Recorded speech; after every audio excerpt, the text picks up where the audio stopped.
big thing is we're not focusing on behavior. We're focusing on these drivers.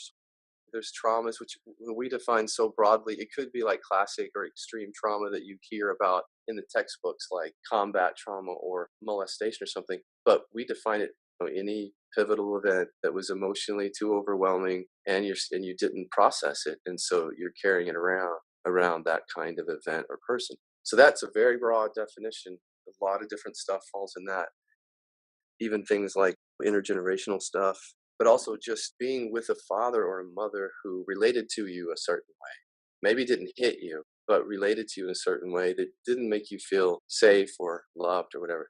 One of the drivers for us are the deficiency stories, just meaning everybody carries around one or more really core belief systems about who they are, as if something is fundamentally missing from who they are. So it's like they're inadequate, they're not good enough, they're unsafe, they're unsupported, they feel either un something or in something, and Mhm. that's the deficiency, that feeling of lack. You never get enough love, you never get enough drugs, you never get enough food. So that's driving the addiction because that creates uncomfortable feelings like pain, core woundedness, like that deep feeling of there's something wrong with me at the core. Shame is another big one.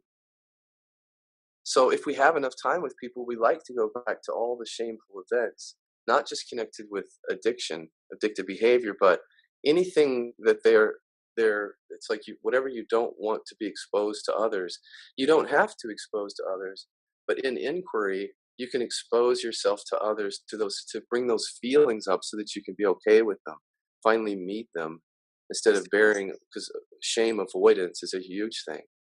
We just do it every day, and so all you can do with any work, is just meet that more, bring it up into your awareness, let it dissolve into the awareness and leave you instead of carrying it around. This external pressure, which is just what we all do to each other, but it shows up in all of our relationships.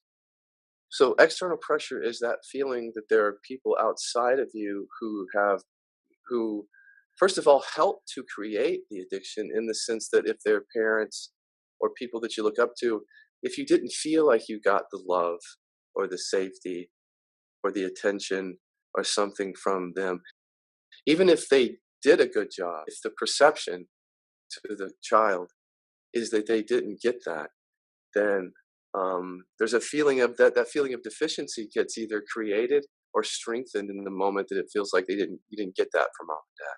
So so family dynamics, as you know, plays into the creation of our addictive behaviors, because as we feel fundamentally deficient, like from parents or from kids at school, all of that, we want to fill that hole up, that pain. Go to kilobcenter.com, Radical Recovery Summit, for access to the interviews. You can watch them free online, or you could purchase an all-access pass.